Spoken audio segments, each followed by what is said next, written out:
MH370, do you read? एक ऐसा plane जो हवा में उड़ते उड़ते इस तरह से गायब हो गया जैसे आसमान उसे निगल गया हो। एक बार सोच के देखो, 2,30,000 किलो का एक भारी भरकम प्लेन और उसमें बैठे 239 लोग हवा में धुएं की तरह गायब हो गए और फिर कभी नहीं मिले। सुनकर अजीब लग रहा होगा, है ना? MH370. MH370. MH370. ये बात है 8 मार्च 2014 की। मलेशिया एयरलाइंस की फ्लाइट MH370 रात को कुआलालंपुर से उड़ चुकी थी और सब कुछ बिल्कुल नॉर्मल चल रहा था। प्लेन को बीजिंग पहुंचना था, यानी चाइना। रात के करीबन 1 बजे के आसपास एयरक्राफ्ट मलेशिया के एयर स्पेस से निकलकर वियतनाम साइड की तरफ बढ़ रहा था। अब प्रोसीजर के हिसाब से पायलट्स को अगले एयर ट्रैफिक कंट्रोल से कांटेक्ट करना था। तभी ATC की तरफ से मैसेज आता है, MH370, contact Ho Chi Minh 120.9. Good night. Cockpit से जवाब आता है, गुड नाइट मलेशियन 370। और बस उसके बाद एक खामोशी छा जाती है। कई मिनट्स बीत गए। वियतनाम साइड के कंट्रोलर्स वेट कर रहे थे कि अब MH370 उनसे कांटेक्ट करेगा, लेकिन कॉकपिट की तरफ से कोई आवाज नहीं आई। अब पहले उन्हें लगा कि शायद रेडियो इशू होगा, क्योंकि एविएशन में कभी कभी ऐसा हो जाता है। इसीलिए उन्होंने दोबारा कांटेक्ट करने की कोशिश की, MH370, do you read? लेकिन इस बार भी कोई जवाब नहीं आया। अब धीरे धीरे टेंशन बढ़ने लगी, क्योंकि प्लेन सिर्फ चुप नहीं हुआ था, बल्कि वो एयरपोर्ट के ट्रैकिंग स्क्रीन से भी गायब हो गया था। नॉर्मल सिचुएशन में कंट्रोलर्स को हर वक्त एयरक्राफ्ट की पोजीशन दिख रही होती है। स्क्रीन पर उन्हें पता होता है कि कौन सा प्लेन कहां है, कितनी हाइट पर है और किस डायरेक्शन में जा रहा है। लेकिन MH370 की ये सारी इंफॉर्मेशन उसके चुप होने के साथ ही गायब हो चुकी थी। वियतनाम और मलेशिया दोनों साइड के कंट्रोलर्स कंफ्यूज थे। एक दूसरे से पूछा जा रहा था, तुम्हारे कांटेक्ट में है क्या? लेकिन दोनों तरफ से यही जवाब था, नहीं, हमसे तो कांटेक्ट नहीं हुआ। अब उन्हें शक होने लगा कि कहीं MH370 किसी हादसे का शिकार तो नहीं हो गया। लेकिन असली शॉक लगना तो अभी बाकी था। हुआ ये कि जब मलेशियन अथॉरिटीज ने मिलिट्री रडार का डेटा चेक किया तो उन्हें कुछ ऐसा दिखा जिसने पूरी स्टोरी ही बदल दी। MH370 क्रैश नहीं हुआ था, वो अब भी हवा में था, और सिर्फ हवा में नहीं था बल्कि उल्टी दिशा में वापस मुड़ चुका था। यानी कि जिस डायरेक्शन में उसे बीजिंग की तरफ जाना था, MH370 उसके ऑपोजिट डायरेक्शन में जा रहा था। इसके लिए प्लेन ने एक बड़ा टर्न लिया, मलेशिया के ऊपर से वापस क्रॉस किया और फिर समंदर की तरफ निकल गया। और सबसे अजीब बात, कॉकपिट अब भी पूरी तरह साइलेंस था। ना कोई इमरजेंसी मैसेज, ना मेडे कॉल, कुछ भी नहीं। अब यहां से अथॉरिटीज को समझ में आने लगा कि ये कोई नॉर्मल टेक्निकल प्रॉब्लम नहीं है, क्योंकि अगर प्लेन में अचानक कोई खराबी आ जाती तो पायलट्स तुरंत हेल्प मांगते। लेकिन MH370 का मूवमेंट देखकर ऐसा लग रहा था जैसे कोई आराम से उसे उड़ा रहा हो। प्लेन अब बिल्कुल नॉर्मल दिख रहा था। प्लेन का टर्न भी रैंडम नहीं था, यानी कि जो भी कॉकपिट में मौजूद था उसे एयरक्राफ्ट को बहुत अच्छे से उड़ाना आता था। यहां मैं आपको बता दूं, MH370 एक बोइंग 777 प्लेन था। एविएशन की दुनिया में इस एयरक्राफ्ट की रेपुटेशन काफी ज्यादा मजबूत मानी जाती है, और उस टाइम बोइंग 777 को दुनिया के सबसे सेफ लॉन्ग डिस्टेंस प्लेन्स में गिना जाता था। ऊपर से उस रात मौसम भी पूरी तरह से साफ था, यानी कि ऐसा कुछ भी नहीं था जो अचानक से एयरक्राफ्ट को क्रैश करा सके। इसी वजह से ये रहस्य और गहरा होता गया। यहाँ पे सबसे बड़ा सवाल ये था कि अगर प्लेन सही तरीके से उड़ रहा था तो कॉकपिट में कोई बोल क्यों नहीं रहा था। मलेशिया, वियतनाम और दूसरे एविएशन डिपार्टमेंट्स के बीच में कंफ्यूजन बढ़ती जा रही थी। अभी ये लोग कुछ एक्शन लेने के बारे में सोच ही रहे थे कि रात के 2:22 पर MH370 मिलिट्री रडार से भी गायब हो गया। अब यहां तक की कहानी में दुनिया को सिर्फ इतना पता था कि MH370 कॉन्टैक्ट टूटने के बाद भी कुछ देर तक उड़ता रहा था, लेकिन कुछ दिनों बाद एक ऐसी चीज सामने आई जिसने सबको हिला दिया। प्लेन सिर्फ कुछ मिनट्स ही नहीं बल्कि घंटों तक हवा में था। और ये पता चला एक सैटेलाइट सिस्टम की वजह से। अब देखो, MH370 के कुछ कम्युनिकेशन सिस्टम्स बंद हो चुके थे, लेकिन एयरक्राफ्ट का एक सिस्टम अब भी सैटेलाइट को छोटे छोटे सिग्नल्स भेज रहा था। ये नॉर्मल मैसेज या कॉल नहीं थे, बस एक तरह का इलेक्ट्रॉनिक हैंडशेक था जो ये बताता है कि एयरक्राफ्ट अब भी उड़ रहा है। इन्हीं सिग्नल्स को एनालाइज करके एक्सपर्ट्स ने अंदाजा लगाया कि MH370 रडार से गायब होने के बाद लगभग 7 घंटों तक उड़ता रहा था। अब एक्सपर्ट्स एयरक्राफ्ट के रूट का अंदाजा लगाने लगे, जिसमें धीरे धीरे ये सामने आया कि MH370 शायद इंडियन ओशियन की तरफ गया था। और अगर ये सच था तो सिचुएशन बहुत बुरी थी, क्योंकि इंडियन ओशियन का वो एरिया दुनिया के सबसे सुनसान और खतरनाक समुद्री इलाकों में से एक माना जाता है। न आसपास कोई एयरपोर्ट, न आइलैंड, न ही नॉर्मल रडार कवरेज, सिर्फ अंधेरा समंदर। और उस अंधेरे में एक बोइंग 777 घंटों तक उड़ रहा था। लेकिन इससे करीबन 5 घंटे पहले ही जब MH370 मिलिट्री के रडार से गायब हुआ तो उसी वक्त सभी ने यह मान लिया था कि यह प्लेन किसी हादसे का शिकार बन चुका है।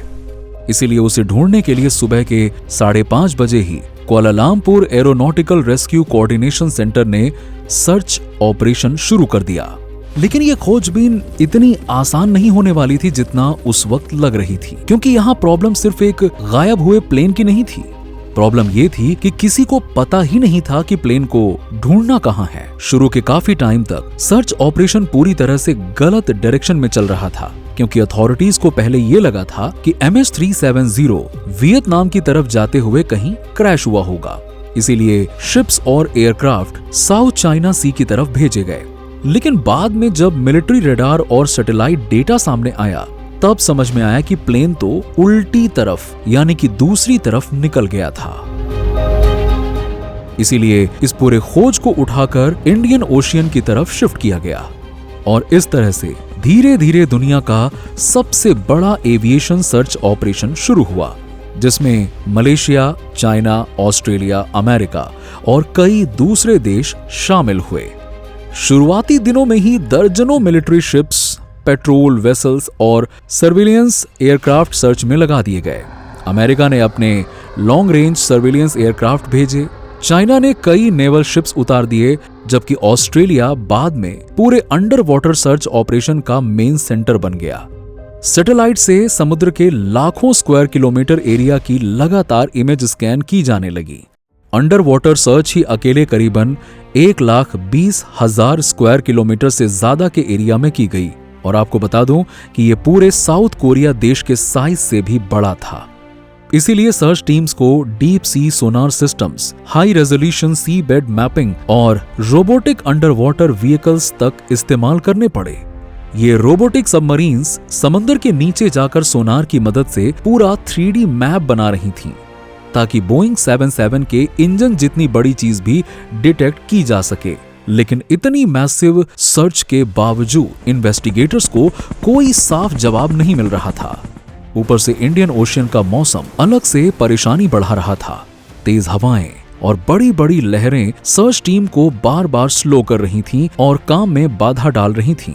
वैसे तो इस खोजबीन में कई महीनों तक भी हाथ में कुछ नहीं आया, लेकिन फिर भी कुछ शिप्स को अंडर वाटर पिंग्स जैसे साउंड मिले और एक मोमेंट पर लगा कि शायद इन्वेस्टिगेटर्स क्रैश साइट के करीब पहुंच गए हैं और मीडिया में हेडलाइंस चलने लगी, MH370 मिल चुका है।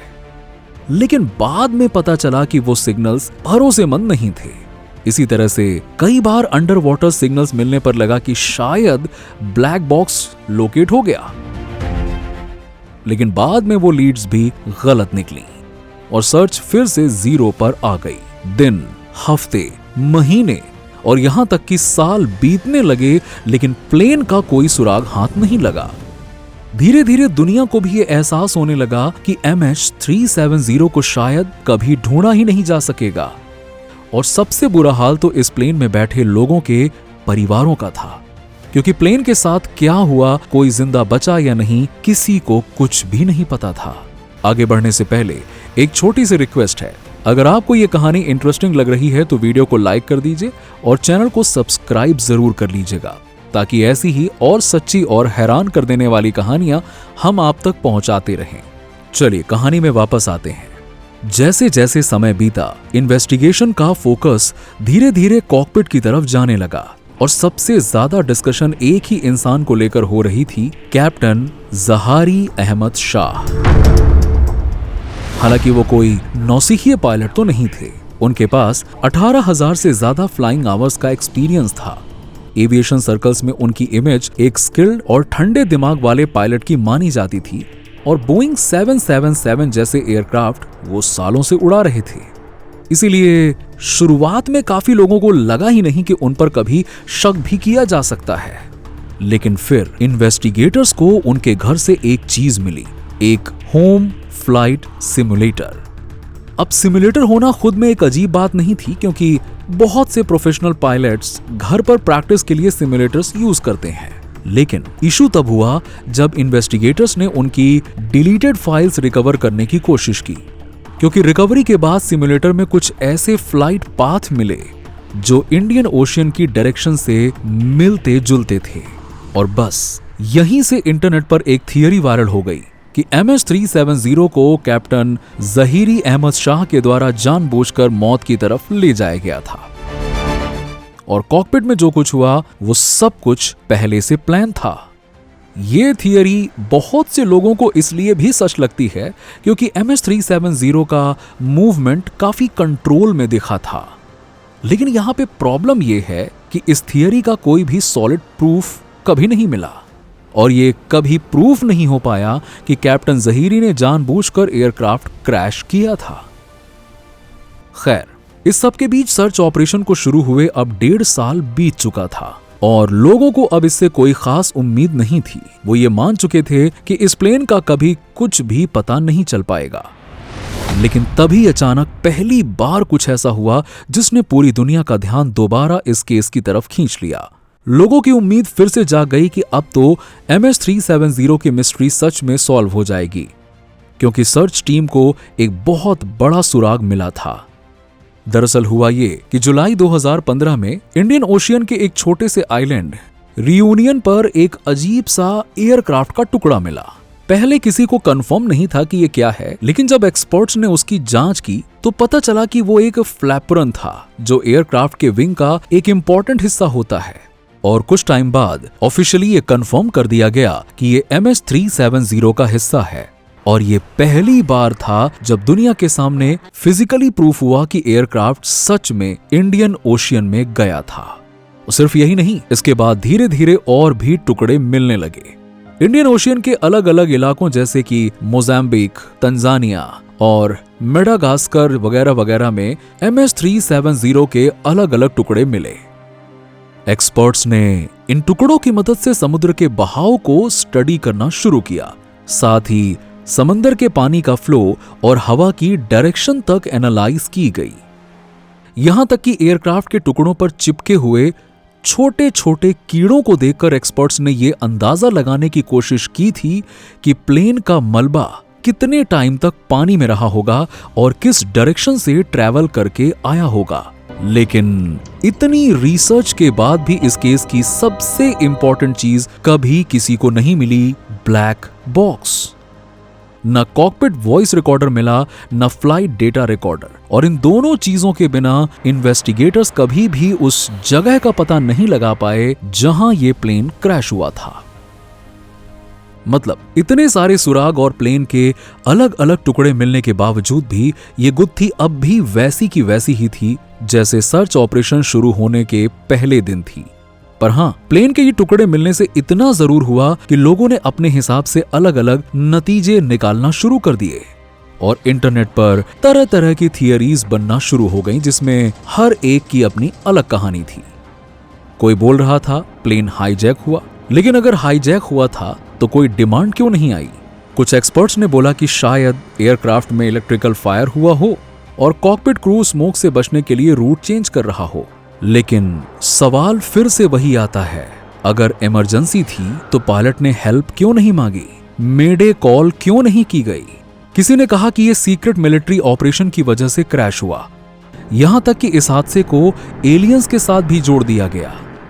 झूठी सैटेलाइट तस्वीरें वायरल होने लगीं और समंदर में दिखने वाली हर रैंडम चीज को MH370 का मलबा कहा जाने लगा। और फिर आई घोस्ट फ्लाइट थियरी, जिसने सबसे ज्यादा सुर्खियां बटोरी। असल में कुछ एक्सपर्ट्स का यह मानना था कि शायद एयरक्राफ्ट में केबिन प्रेशर से जुड़ी कोई प्रॉब्लम हुई होगी, क्योंकि ऐसी सिचुएशन में धीरे धीरे पैसेंजर्स और क्रू मेंबर्स बेहोश हो जाते हैं और अगर उसके बाद एयरक्राफ्ट ऑटो पायलट पर चलता रहे तो वो फ्यूल खत्म होने तक सीधा उड़ता रह सकता है। आखिरी सैटेलाइट सिग्नल सुबह के करीबन 8 बजे के आसपास डिटेक्ट हुआ था। इसीलिए एक्सपर्ट्स के हिसाब से उसके कुछ ही देर बाद एयरक्राफ्ट का फ्यूल खत्म हो गया होगा। और बहुत से एक्सपर्ट्स ने इस थियरी को इसीलिए सच माना क्योंकि एविएशन हिस्ट्री में पहले भी ऐसे हादसे हो चुके थे। लेकिन इसमें एक बहुत बड़ी प्रॉब्लम थी जिसकी वजह से ये थियरी भी पूरी तरह से साबित नहीं हुई, और वो ये कि अगर सब बेहोश हो गए थे तो प्लेन ने इतना कंट्रोल्ड टर्न कैसे लिया? इसका जवाब किसी के पास नहीं था। वैसे थियरीज तो और भी बहुत सी अलग अलग बनी, लेकिन सच क्या था और क्या नहीं ये कोई नहीं जानता था। ऐसे में आम लोगों के साथ साथ अब अथॉरिटीज भी इस केस में अपनी दिलचस्पी खोने लगी और ये सर्च ऑपरेशन धीरे धीरे बंद किया जाने लगा। 2014 से लेकर 2017 तक दुनिया की कई बड़ी एजेंसीज इंडियन ओशियन के अंदर उस प्लेन का पता लगाने में लगी हुई थीं और एस्टिमेट्स के हिसाब से इस खोजबीन की कॉस्ट 1300 करोड़ रुपए से भी ऊपर पहुंच गई।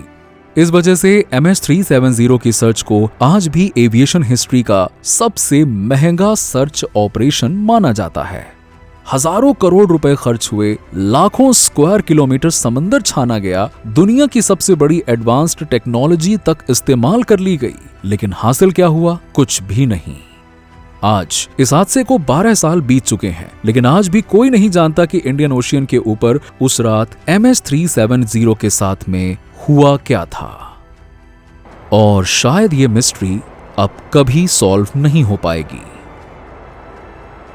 बाकी अगर आप जानना चाहते हैं कि 34,000 फीट की ऊंचाई पर दोनों इंजन फेल हो जाने के बाद भी एक जाबाज पायलट ने प्लेन को क्रैश होने से कैसे बचाया, तो आप आई बटन पर क्लिक करके उस वीडियो को भी देख सकते हैं।